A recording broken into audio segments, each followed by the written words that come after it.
تحياتي.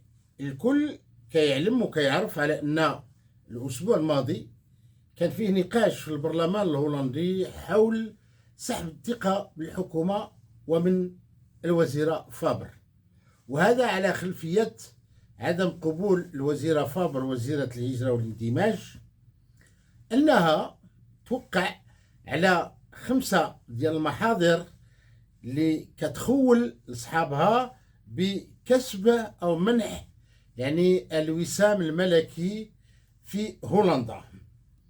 وهذه لأول مرة في التاريخ في هولندا لوزيرة ترفض أن توقع عن هذه الطلبات التي قدمتها الولايات والعملات بخصوص 5 ديال المتطوعين الذين يعلمون القادمون الجدد من لاجئين ومن غيرهم اللغة الهولندية.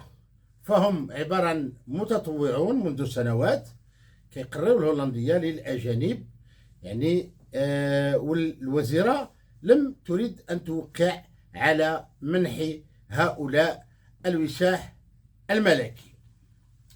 إذن هنا وقعت مشكلة كبيرة، لأنه في العرف الهولندي هذا يحصل لأول مرة، ثم أحزاب المعارضة كلها شافت على أن هذا الأمر لا يليق، لابد من أخذ إجراءات في هذا الإطار، وقدمت سحب ثقة من الوزيرة وعلاش لا من الحكومة. ولكن الوزيرة فابر نجت من هذه العملية وكذلك الحكومة، غير أنه هاد 5 ديال الناس غادي يحصلوا على الوسام الملكي ديالهم من الملك ألكسندر.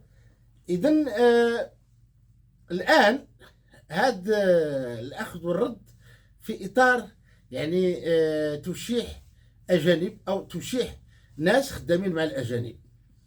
طبيعة الحال الأمر لم يقتصر على هذا فقط، فالوزيرة فابر عندها رؤية خاصة، ولكن هذه الرؤية شوية قاسحة بالنسبة للأعضاء في الحكومة ولا الأعضاء في البرلمان. ونذكر على أن الوزيرة أشهبال قدمت كذلك استقالتها على غرار هذه الممارسات اللي هي تدخل في إطار الديمقراطية، ولكن ربما تخدش الإحساس ديال الناس من أصل أجنبي.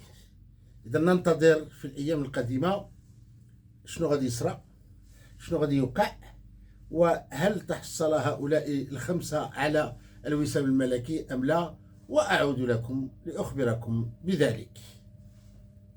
تحياتي.